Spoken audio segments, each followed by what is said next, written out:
What is up, dudes? Thank you for tuning in tonight. This is episode 4, I believe, of the VR talk show, The Week in VR, whatever you want to call it, podcast, talk show, I don't know. Okay? I'm calling it a talk show because I'm doing it live on Twitch, then bringing it over into YouTube. Anyway, tonight we're going to be talking a lot about Vorpx. I got my little fingers on it. Finally took the plunge, and we'll talk about that. We'll also discuss Paranormal Activity, Island 359, Serious Sam, a little bit of Orbis, Star Wars, and then some interesting stuff that's been going on in the industry, some cool stuff, some cool tech that's coming out, some release dates, and then a few games that we're kind of hyped about, and I'm excited to see that are coming up. So that's what's on the docket for today. And so I was going to get into the Vanishing of Ethan Carter last week. That was the planned game after episode 3. But I have since finally taken the plunge into Vorpx. Now basically what Vorpx is it is a third-party application, so you have to pay $40 to gain access to it, to these drivers. And what the drivers do is they kind of tear apart a video game and then put it back together in a way that looks VR. In a general sense, it is wrapping the image of a whatever you go into the .ini file and change the field of view to like 120, and then you're taking that field of view and wrapping it around the head. But then there's also some really interesting stereoscopic rendering that's going on which Vorpx calls 3D geometry. And this basically makes everything you're looking at have depth and stereoscopic VR to it. And so the first thing that I tried out was Skyrim, because I knew that was the game that had the most settings configured for it. Basically, the way that Vorpx works, and I'll bring it up right here if it's not too much trouble.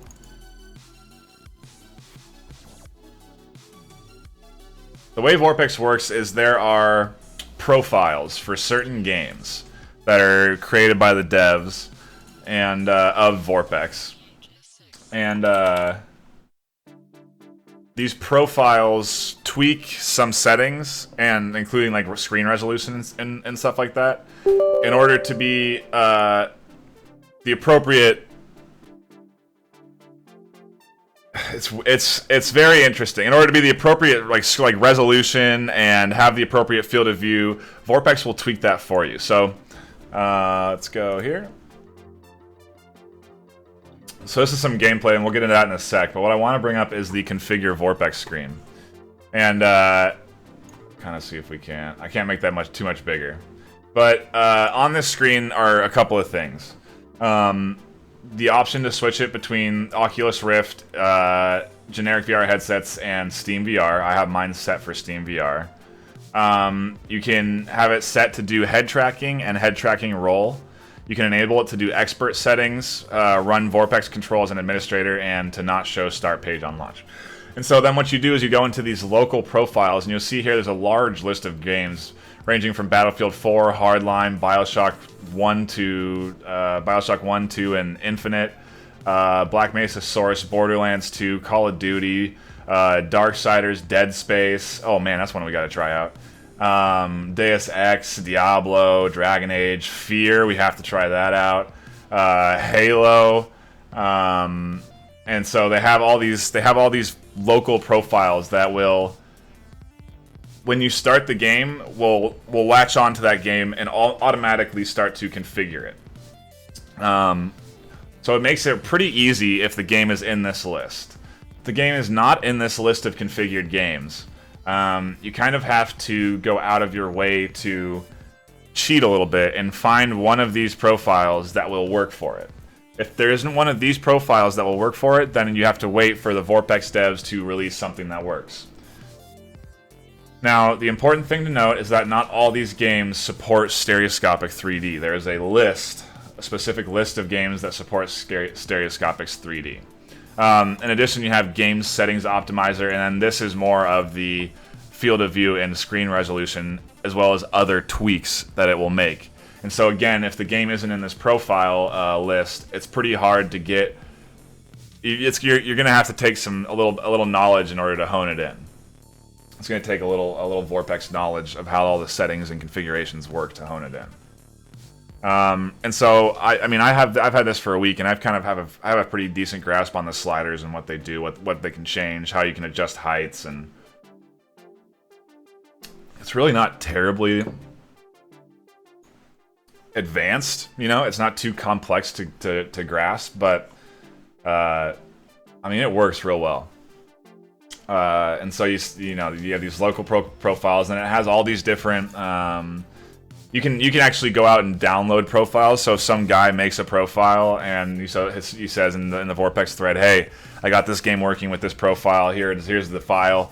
You can download it and apply it, and create your own profiles for these settings. And so like there's troubleshooting, tips 1, 2, 3, and then so that's Vorpx configuration.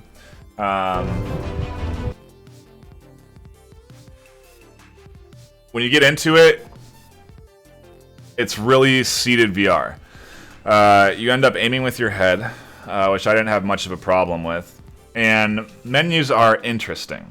So basically the way Vorpx works, and you'll kind of see here, is that it has where you see versus what is projected onto the screen is a smaller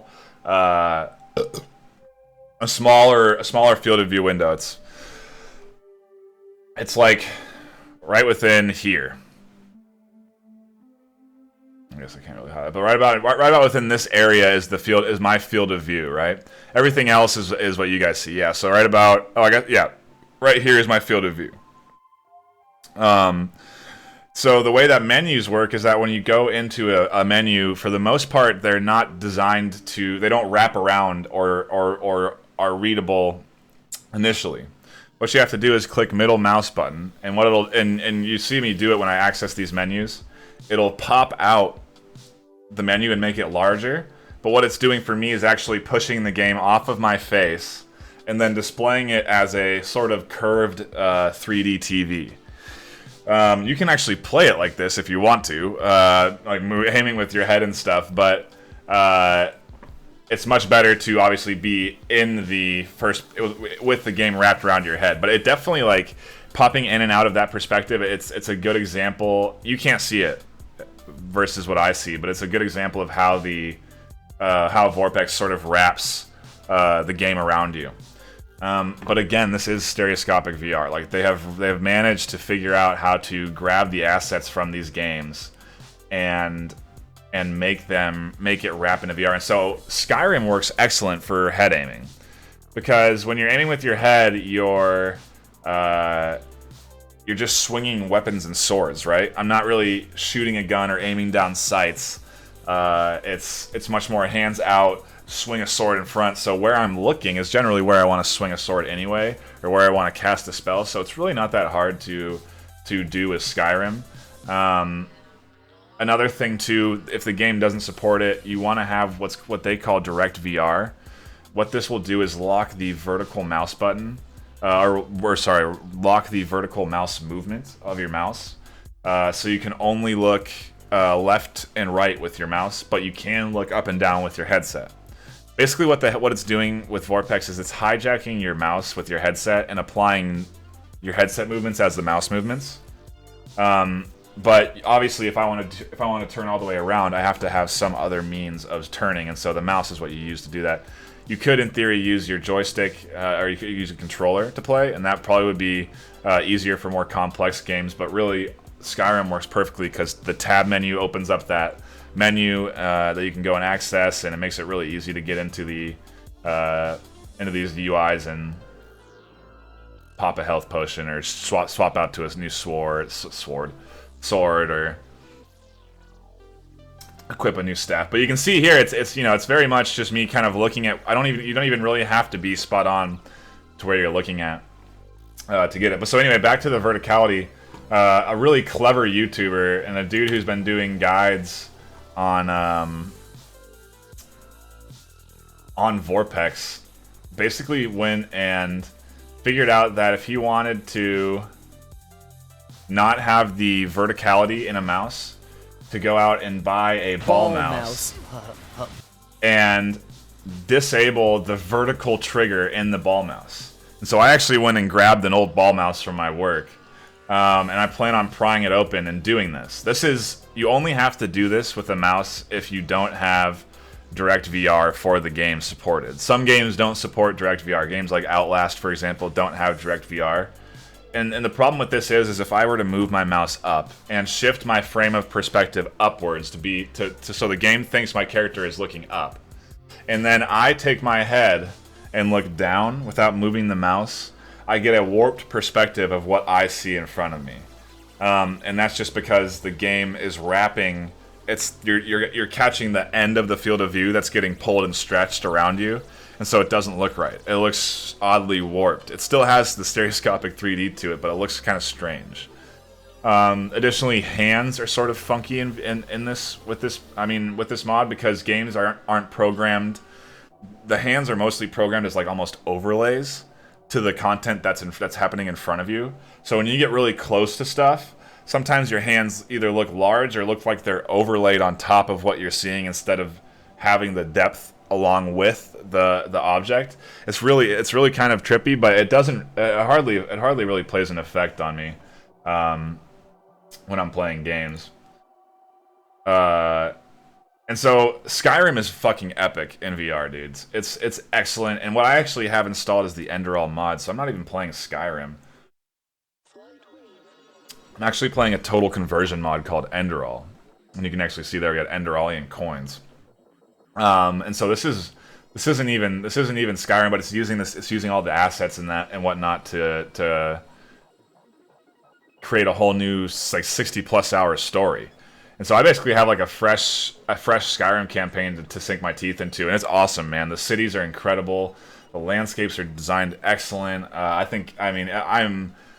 I'm so happy to be playing this mod, and once I finish this, I can then go into Skyrim and play that, and have that whole story available to me again. So it's pretty awesome. It's pretty awesome. And so this was the first game we sunk our teeth into. The next one, and so again, the Enderall mod. You can see here. This is how you assign skill points. You actually have these pillars, and you warp to these. You meditate, and you come here, and you select the physical points on the pillars, and they have stat values. And so it's very different than Skyrim. It's very different, but it's a shit ton of fun and well worth it. It's free. If the Enderall Total Conversion mod is free if you have Skyrim, so I do recommend just to play it if you haven't played it. The next one is Bioshock.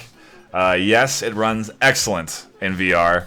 I have been having a freaking blast playing this game. Notes on performance for Vorpx.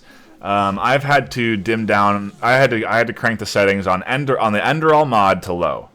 What this means is the Enderall mod is a total conversion mod, and it already has like mods on it that make the graphics look better and make all of the environments look better. So we're really lowering the settings of a modded Skyrim, right? And so we have the settings turned to mostly low. Some field of depth is good for the total conversion mod, and it still looks fantastic. We have to turn off the grass, and once I figured out that the problem is mostly shadows. They really seem to be the resource hogs. That and how the depth of what you see with detail, and so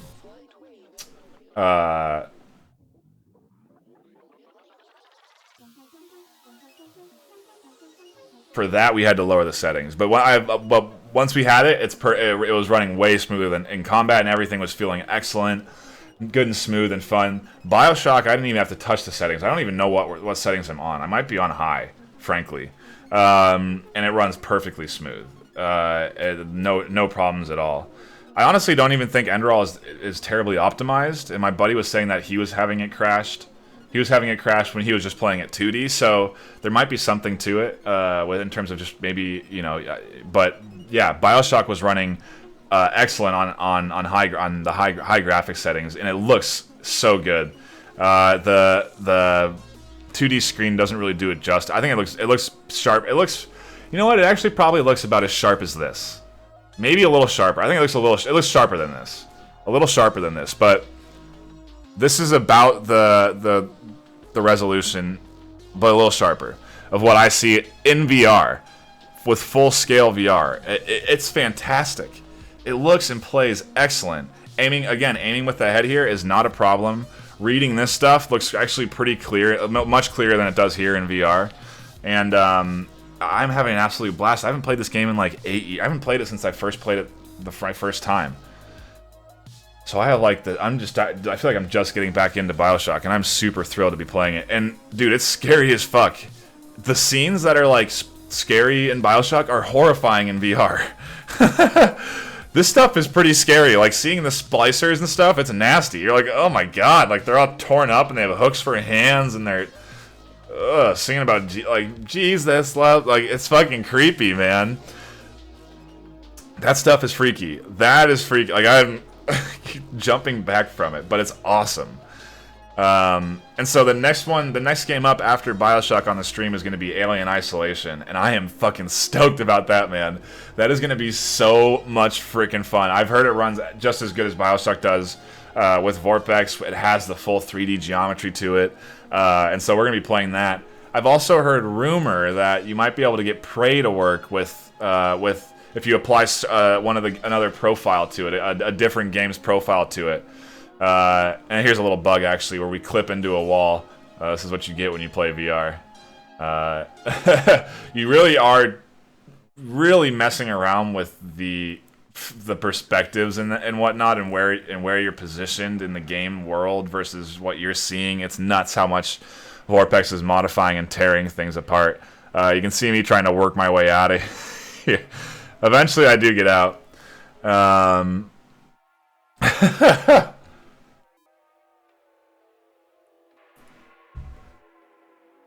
think I like hit crouch or something, and it pops me out of the wall. Or maybe I killed myself. I did. A shit ton of fun with Bioshock. Excited about Alien Isolation. And so that was it for Vorpx. Overall, my opinion, I would say pick it up. Honestly, if you have a few games, if you go look at the list, go look at the game supported list, look up the games that have 3D geometry, and see if you have some of those games already. Do it. I have Dishonored, which we're going to be playing on it. I didn't even have Bioshock apparently, so I had to buy Bioshock. I don't know how I didn't have it. I didn't have Alien Isolation, so I went and bought that. So really, it's cost me probably more money. But I'm getting to play AAA VR games, AAA games in VR, like really with VR support. It's just seated, and it's aiming with your head. And so if you can deal with the control scheme, I say go do it. I say pick it up. It's $40. It's a $40 app. It's kind of fickly to start up. You have to you have to send an email and get your registration code, and then put the registration code in. And once you're registered, you can use the app. And but honestly, it's pretty dang sick. It works quite well. So then we tried out Paranormal Activity VR and had a pretty bad time with it. We've gotten pretty far in Paranormal Activity VR before. We played it the first time we played it for like 3 hours, and we got to a game-breaking bug or a critical path bug at the end, and we couldn't progress. We couldn't get one of the items we needed. So after a recent patch where they've apparently improved the scares, made the interaction system a little bit better, I decided to hop back in, and frankly it seemed more buggy than it was when I first played it. I've tried to beat this 2 or 3 more other times, and had no success, and so I was really hoping to be able to beat this without a critical path bug, and it didn't happen. I couldn't get out of this room, unfortunately. I hit up the devs, I said, hey, what's going on? There's no way I can progress out of here, I'm not sure what to do. Apparently there's a battery somewhere in a drawer or on the ledge that I'm supposed to be picking up, you're supposed to pick up to progress the game along. Right up here in this room to the right, there's supposed to be a battery you're supposed to pick up. I never saw it, and I looked, I'm pretty sure I looked everywhere. I don't think, but maybe I didn't look at the top of that drawer. But I tried to open the drawers, and those didn't open. Apparently they were supposed to, and I think that's where the battery was, and that's where I was supposed to pick up, and then it would progress. But the way this game works, it's really interesting. It's based off of an interaction system. So only once you've interacted with certain items will events occur elsewhere that will progress the storyline and allow you to continue to play. And so I got to this first part, walked around, seemingly interacted with everything I could in front of me, and had no success getting anywhere. I couldn't get out of this spot. But so I talked to them on. I have a really nice. Thankfully, I have a direct line to them on Twitter. And so I hit them up and was like, "Hey, what's going on? There's these bugs. Here's some video footage. Like, can you help me out?" And they said that it is a bug, albeit a rare one. And there's apparently a battery on the dresser here. And I'm trying to see if I don't even know if I checked it. But maybe it's there, maybe it's not. But there's supposed to be a battery on the dresser there, or in the dresser, and I couldn't open the dresser. And so there was some bugs that were, again, preventing me from progressing. And so they're aware when they said that they'd fix them in a patch this upcoming week. And so hopefully, maybe we'll be able to dive back into this and then really beat it. But I'm not, terribly optimistic about it all. And so, yeah, that was Paranormal Activity. Unfortunately, very short. Next up was Island 359. They recently updated their jungle environments, and let's actually go to where I went into it. Yeah, it looks really good. Their jungle is very well designed. The raptors now have like the animations on the raptors is really good. They will leap at you, which is pretty terrifying, and the raptors are scary in this game. Additionally, since we've last played, they added in trackpad locomotion, which is really nice for this game. And the AI is significantly better than when I last played it. They definitely follow you much better. This is a ton of fun. This game is awesome. If you've never played Island 359, which is what's up here, I should go back into the... Well, too late. If you haven't played Island 359, I highly recommend it. It's a ton of fun. It has probably some of the best, like one of the best menu systems or inventory systems. I absolutely love the backpack and having a limited space and having to put items in it. It has great interaction systems, opening up drawers and everything, shooting guns, putting on attachments works excellent. It has a pretty decent variety in terms of how many weapons you have. And there's some fun choices here where you have to pick between stamina and meds, and the more dinos you kill, the more of these drops you get, the more weapons you get, and it's a good amount of fun. There's this mode here, which you run around and hunt. This includes raptors, trikes, carnos, the little guys, and they're expanding on that dinosaur base, which is really nice. But then there's also some other modes that are more arcadey, where it's more standstill and shoot. And I think one of this map, the jungle map for that mode, has T-Rexes in it. And we didn't try that out when we played, just because, frankly, I'm not a huge fan of the standstill arcade shooter mode. Albeit, I played Serious Sam after this and had way too much fun playing it. And that's a standstill arcade shooter. So I think there's maybe just a certain way to do it. And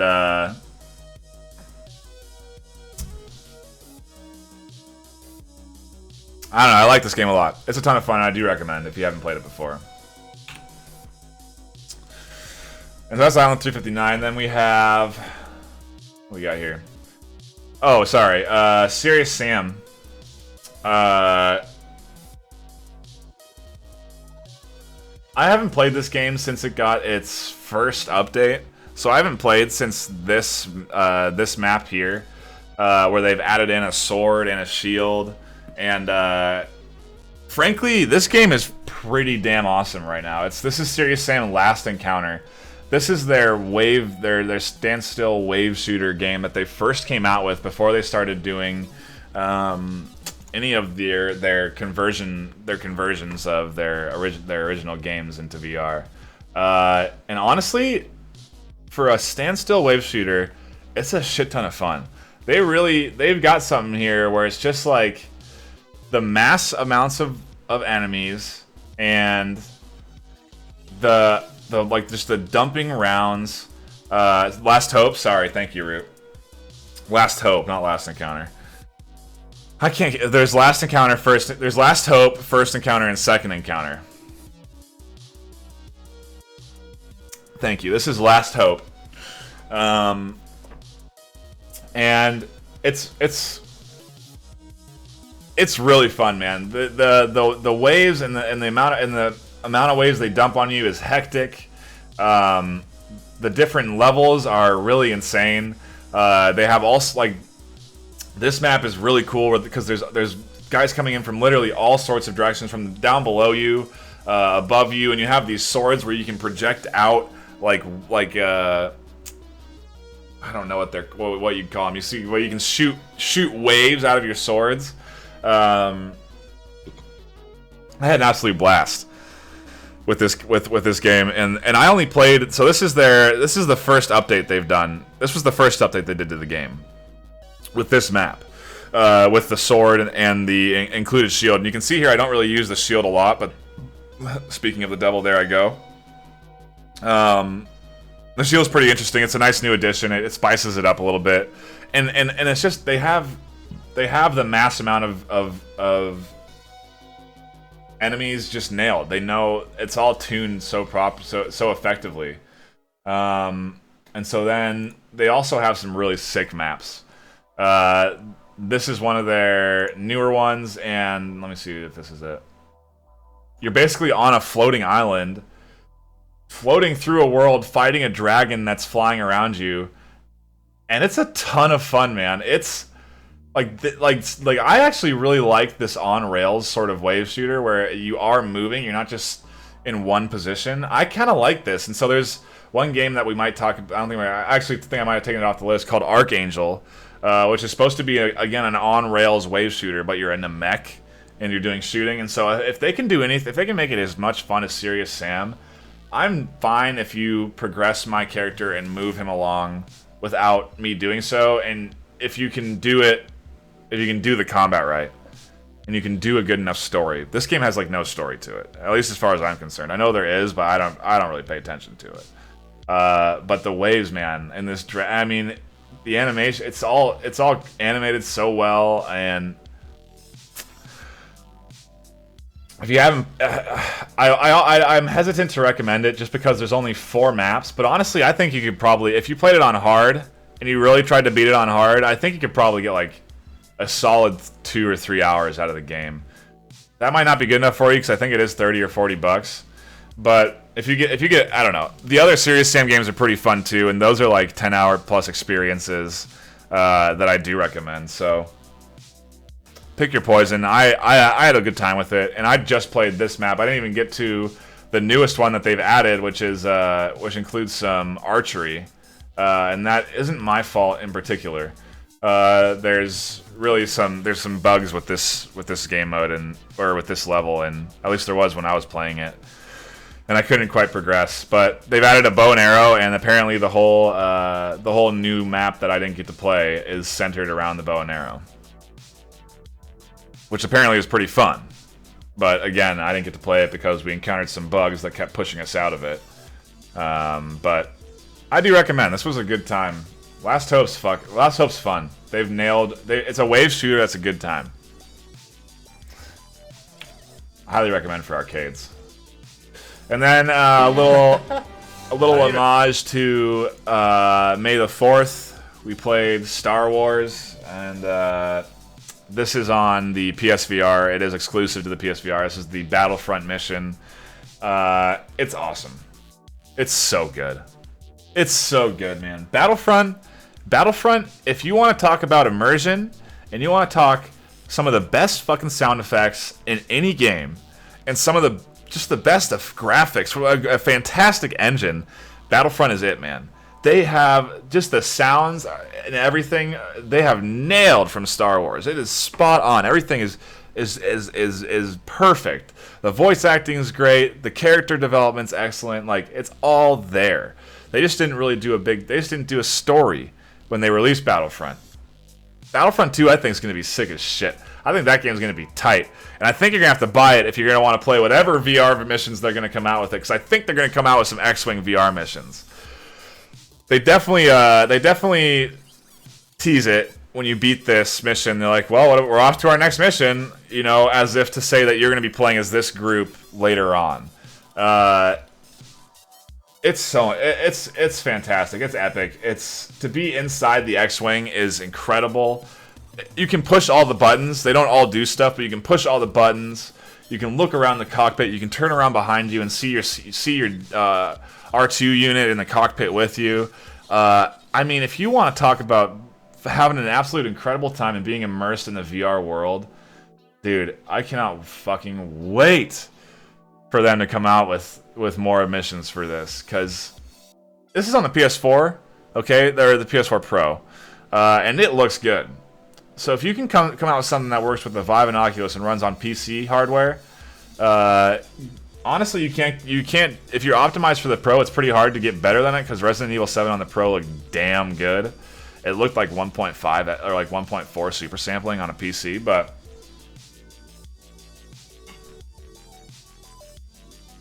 it's awesome. It is really good. I had an absolute blast playing this. This is the second time I played it, and we played it twice. And it's... I cannot wait to see what more they come out with. I can't see what more they come out with. And so that's it for the games that we have played on stream this week. A lot of Vorpx, a lot of Skyrim, and then Bioshock later today. So if you do want to stick around, we'll be playing some of that. Next up is news in the industry. We're going to be talking about a few articles here that kind of caught my eye, some stuff that I find to be pretty interesting. The first little tidbit is a pretty sick video that I want to show you guys of this dude that made a Lego gun. It's dope. It's dope as fuck. It's really cool, and the sort of stuff that you can do with these Vive trackers is really pretty sick. And so this is a video from VR Scout, but... Hello, it's James from xrobots.co.uk. Today I'm going to show you my giant Lego hyper-reality blaster, which fires a Lego brick from the physical world through the virtual world and back out into the physical world to hit a real target. It's really My giant Lego blaster's got a screen in it which allows me to look into the virtual world, and the trigger is an HTC Vive controller with a custom brick that plugs on the bottom. And that means it's tracked in space and I've got a trigger to pull. I made these giant Lego minifigures which are in the physical world, and those get knocked down of course when you shoot them. The HTC Vive tracking allows me to look around in the virtual world, and I can also shoot bullets with the trigger, which are Lego man heads which shoot all over the place. There's a big Lego man who I can shoot down, but if I shoot the little Lego men, then we find they fall down in the real world as well. So ridiculous.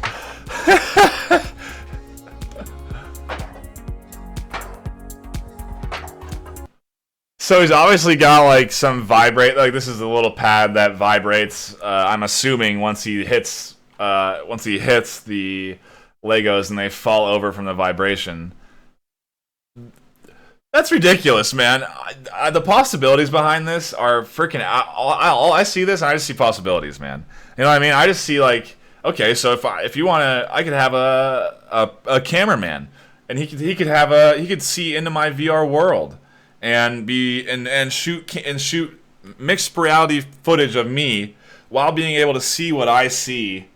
You know what I mean? Like it's really, it opens up some really cool potential. Like you could have friends sit in there. If I had another controller and I can give them something that has a small screen attached to it, or you put your iPhone into it, you can do. There's some sick stuff you could be doing with it. You know, like imagine just slotting your iPhone onto a Vive controller and then being able to play a VR game with your buddy, or maybe like shoot stuff at him or do. You know, I think it would be sick.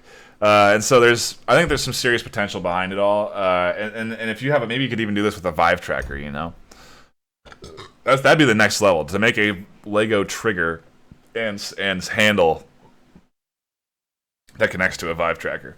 That's the next step, right? So that was a cool little story. Something cool that I thought was pretty sick. We also have a release date for the Vive strap, the Vive head strap with the, I guess they're calling it the Vive Deluxe audio strap. That's what I should start calling it. I've just been calling it the head strap because, I mean, that's what it is. But it is a rigid head. It's a rigid head strap with cushion, with padding on it that slides in and out for it to be adjustable.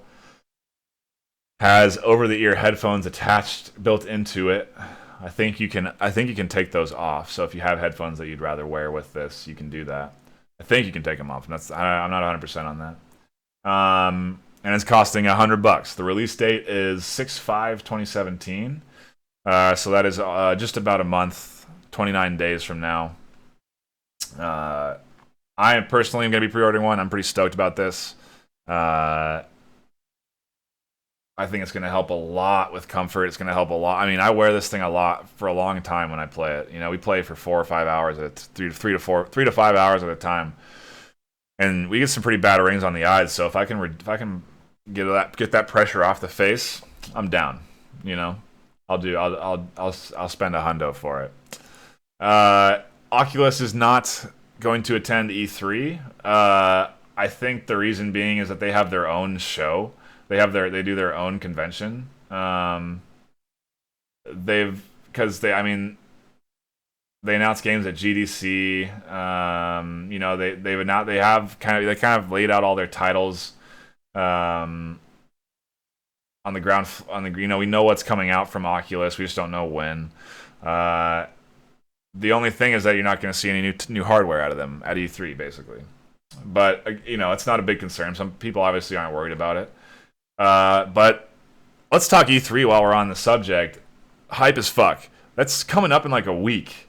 Actually, when is I need to find out what's the release. When is E3? What's the date on E3?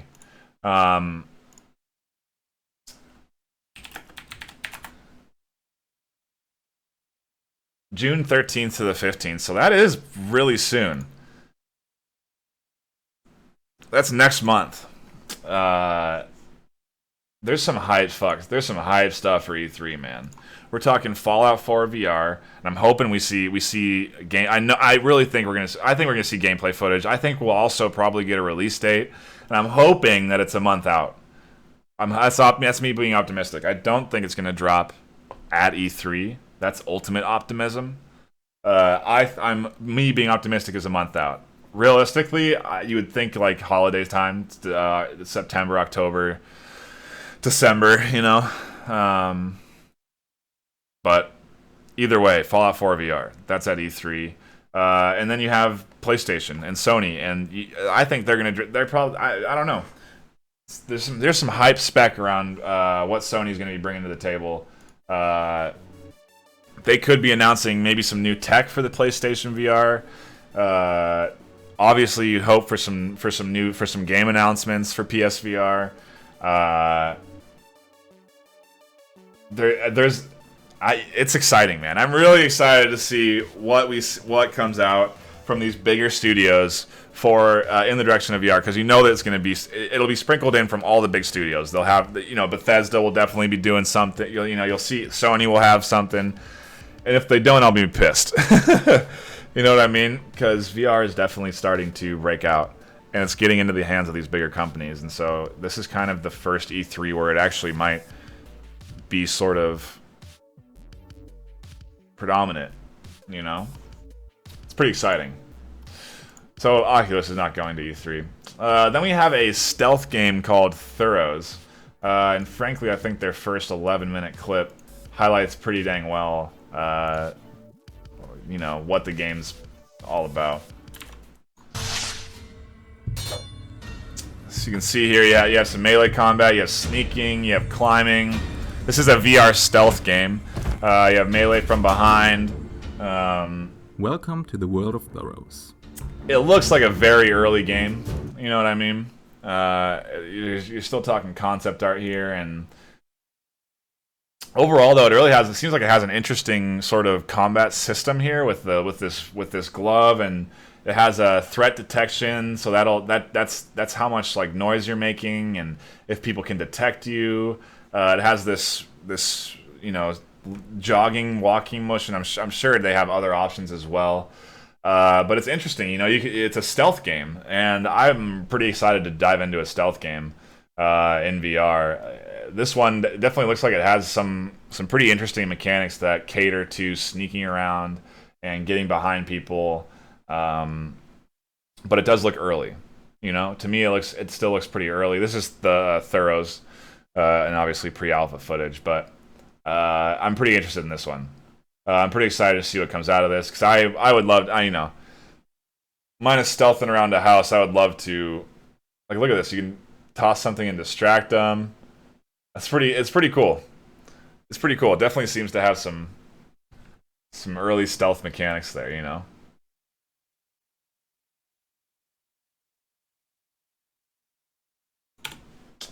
So that is Thurrows. I don't know if that has a release date. Summer, I'm assuming, you know. That's what everyone says. Summer this year. And so then on the topic of VR horror, we have Seance.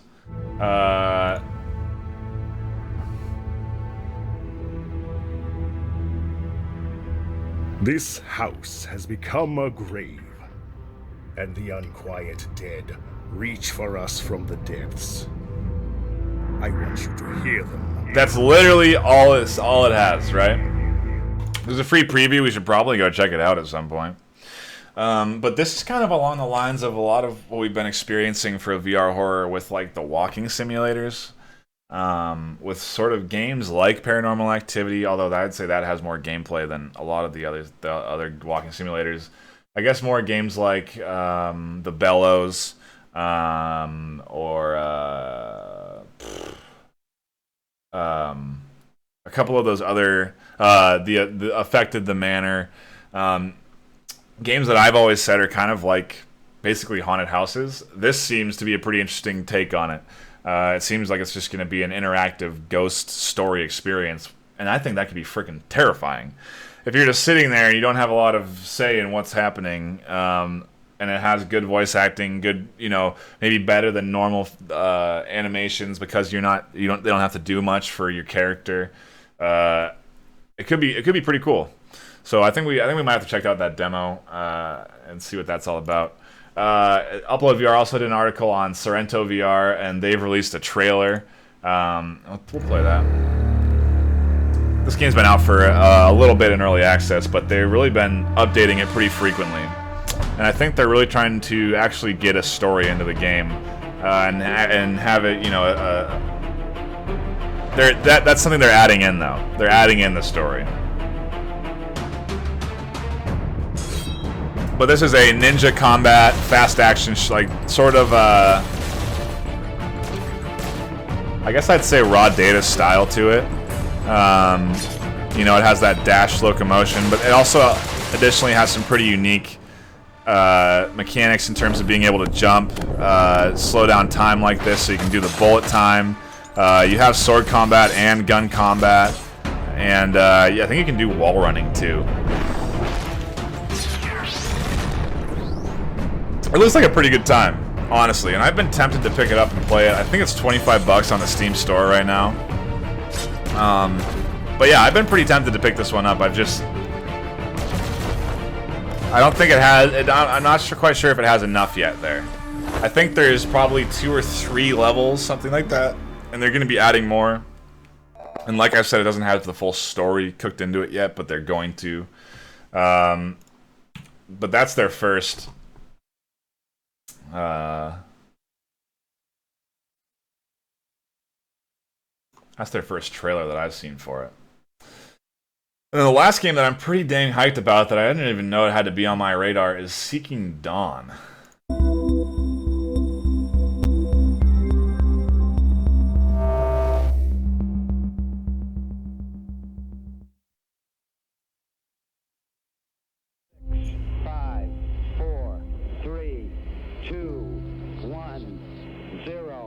Engine running. I'm going to step off the limit. It's one small step for man,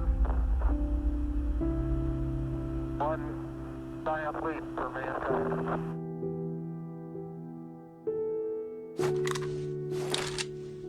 It's time. We've come so far.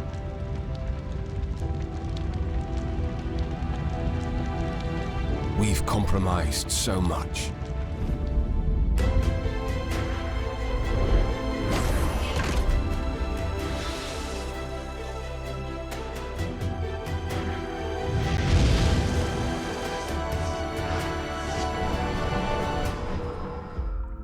Time is running out. Finding the source is my last hope. It's humanity's last hope.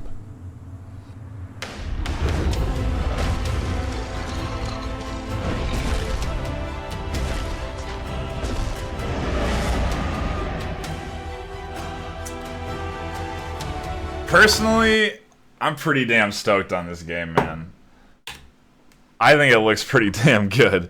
If you notice in this trailer, it is trackpad locomotion, or it's not teleport. It's free locomotion. It really actually looks like a game. I mean, look at this. They've been in development since 2015, and has 30 people on the team. It actually seems like an RPG for VR that's gonna have some good quality graphics and full scale movement and ability to explore. You know, like a large. Like I'm really excited about this. This is supposed to come out summer this year too. I think this one could have some serious potential. This one kind of it came out of nowhere for me, and it looks good, in my opinion. Yeah, I agree, Root. The question is length. Absolutely. Are you going to give me a 3-hour game, charge me $50, and say, well, it's got quality, and have it look really good and play really good? I don't know if I'm going to want to, was it worth it? I don't know. Those questions definitely do come up. Absolutely. But it looks like it could be robust, and I'm pretty stoked on that. And I think that is all we have on the list. Oh, obviously Farpoint. That is coming up in T-minus 8 days. It comes out the 15th, and we're going to be playing that on launch. We have that pre-ordered. The aim controller should be coming on launch day. And yeah, we're going to be streaming that and playing it. And I'm really looking forward to Farpoint, man. I've been building up the hype for that game. I think it's going to be sick as fuck. I'm super stoked on it. And then shortly after that, we have, on May 30th, a 4-man crew multi-stream for Star Trek Bridge Crew that I'll be doing with 3 other streamers on Twitch that I highly recommend you stop in and check out. It should be pretty quality. It should be really cool. So I'm pretty stoked on that. But that is it for the talk show. Thank you for tuning in and hanging out. If you want to stick around, we'll be hopping into Bioshock VR shortly. Thank you for checking in from YouTube. Come on over to twitch.tv/Nightfire. Toss a follow my way. Maybe try and catch a live stream. If you want to see some gameplay, I'd appreciate it. But otherwise, hit that sub button. Hit the follow button. Have a good one. Peace out, dudes.